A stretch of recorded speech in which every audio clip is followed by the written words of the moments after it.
I'm often surprised and at times even saddened to hear people speaking about their own experience of prayer, more often than not with a degree of uncertainty or angst or a real lack of confidence. And the more that I hear them speak about their prayer, particularly when they give very personal examples of their prayer, it's clear to me that they have no reason for uncertainty or lack of confidence, no reason at all for the angst that they might feel, because naturally, quite intrinsically really, they are praying beautifully.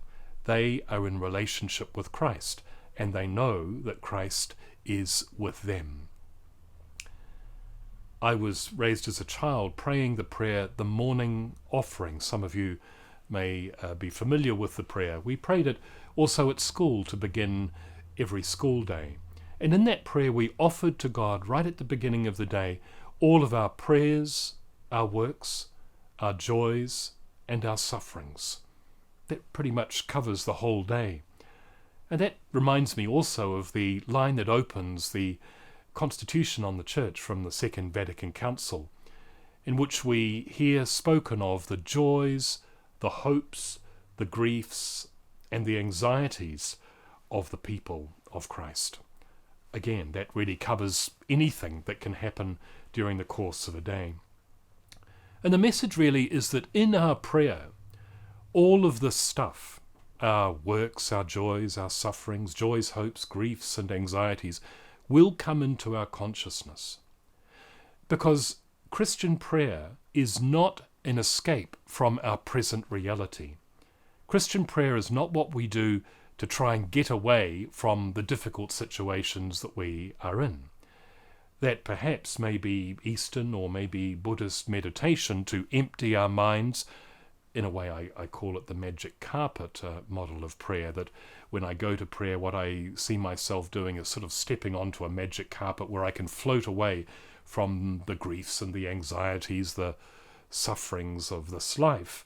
But then at the end of the time of prayer, I have to come back into this reality. Well, that's not Christian prayer. What happens in Christian prayer is that our simple desire is for God. Our simple desire is to be with Christ. That's the deepest desire or longing in every human heart.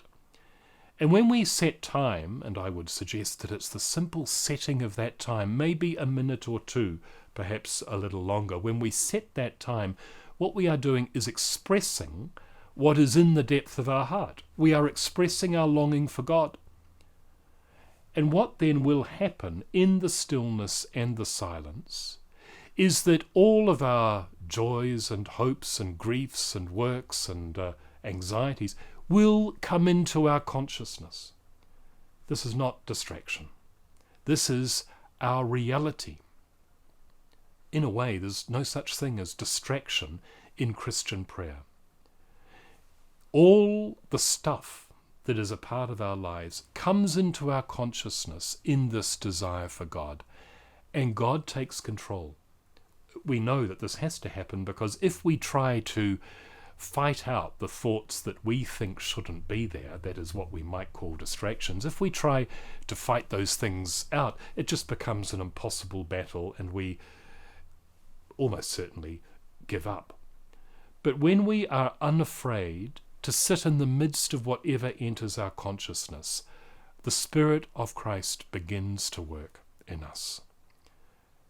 We don't try to fight these things away. We simply continue to know the reality that we have a desire built into us for God who is coming to us.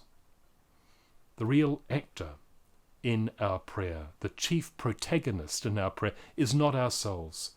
Prayer is not so much a human activity as it is humans expressing a desire for God who comes to us in the midst of all of the stuff that is a part of the reality of our lives.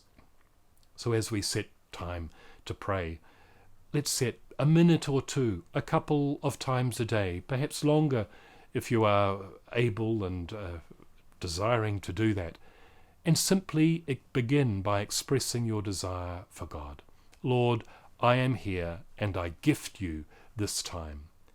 Then Be still, be silent. Don't try and read. You don't need to pick up a book. Not a bad thing to do at other times, but in these moments, simply sit with your desire for Christ. After doing that for a few days, begin to notice the difference that happens in your life.